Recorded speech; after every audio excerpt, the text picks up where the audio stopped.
How do you take a tiger shark to the vet? What's a pharyngeal jaw? Who taught the harbor seals to talk? And how does one create the largest marine protected area in the world? This is the Neaq Insider. It's a series of mobile videos and audio you can take with you through the New England Aquarium. It's kind of like a telescope and a microscope, at times guiding your eye to the small details in the exhibits and then zooming out to tell stories from the animals' habitats. It should also bring you closer to the human element of the aquarium. Each track is about 3 minutes long, and at some stops there are bonus tracks that take you a little deeper into the marine conservation story behind the exhibits. Oh, and you might also hear some short segments mixed in there from the aquarium interns. These are highlights of the best questions they've gotten from aquarium visitors. While on tour, you don't need to constantly look at the screen.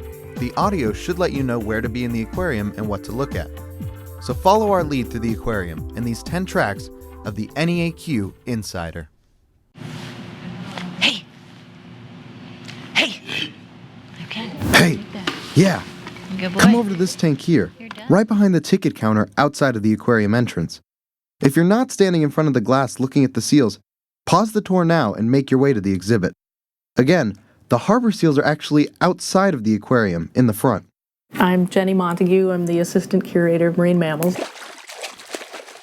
Smoke, Lana, Trumpet, Amelia, Cayenne, Reggae, Chakotah. Those are the names of the 7 Atlantic harbor seals in this exhibit. And there's also a 17-pound lobster, who you might catch if you look down into the rocks on the left side of this window.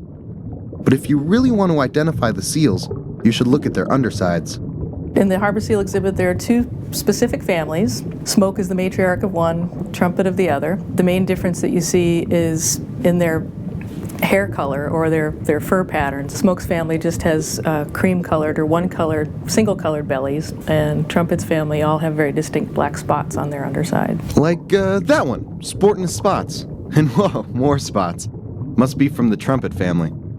And see that one coming your way without spots on the belly. That must be Smoke's family. Look closely into the exhibit. Are you getting a feel for how many there are from each family? Well, you should be able to count 3 members of Smoke's and 4 from Trumpet's. There's a way you can get in on the action and play with the seals yourself. They're a lot like cats in that they really like to track things, you know.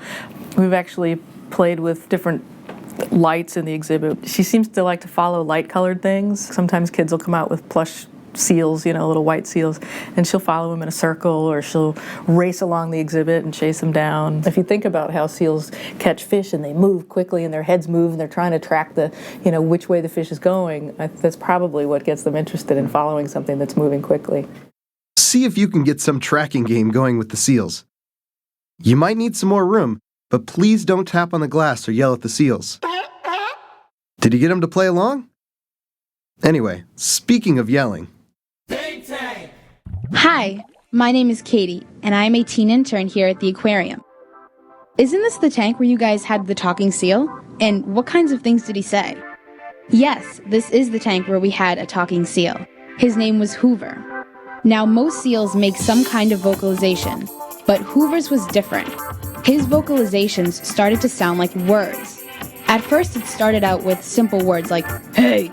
Then it progressed to, hey you, and how are you? It was really cool. And now, Hoover's grandson, Chakotah, lives in this exhibit. And now, Hoover's grandson, Chakotah, is learning to talk. Let's go backstage for a second to see how this is going. Hey, Chuck, listen. How are you?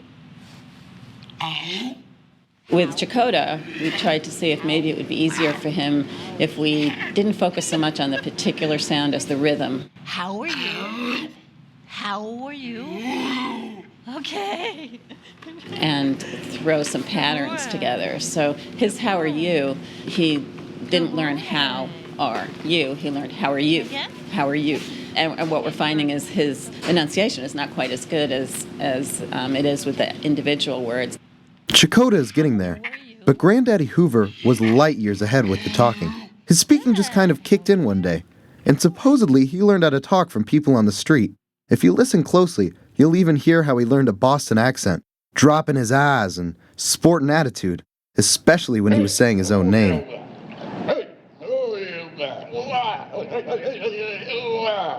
This training is really to stimulate the animals and improve their mental health. They like the challenge. It's both mimicry and associating sounds with hand signals.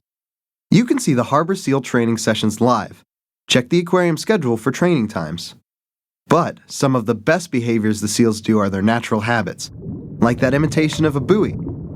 Have you seen them bobbing up and down? It's called bottling. Bottling is the seals, kind of like a Coke bottle would float in the ocean. And that's when the seals just are vertical in the water with their head up above the surface and they're breathing there. And when the seals aren't bottling, they're often swimming. But their swimming isn't quite straight. Notice anything odd? They swim upside down a lot of the time. We used to think that it was because their eyes are close to the top of the head and it gave them a better field of view, but that doesn't make as much sense as I thought it did at one point, because they'll do that even when they're swimming low in the water column. Look at those upside down swimmers. It definitely doesn't help you see more if you're that low in the tank. Can you think of any reasons why they would do that?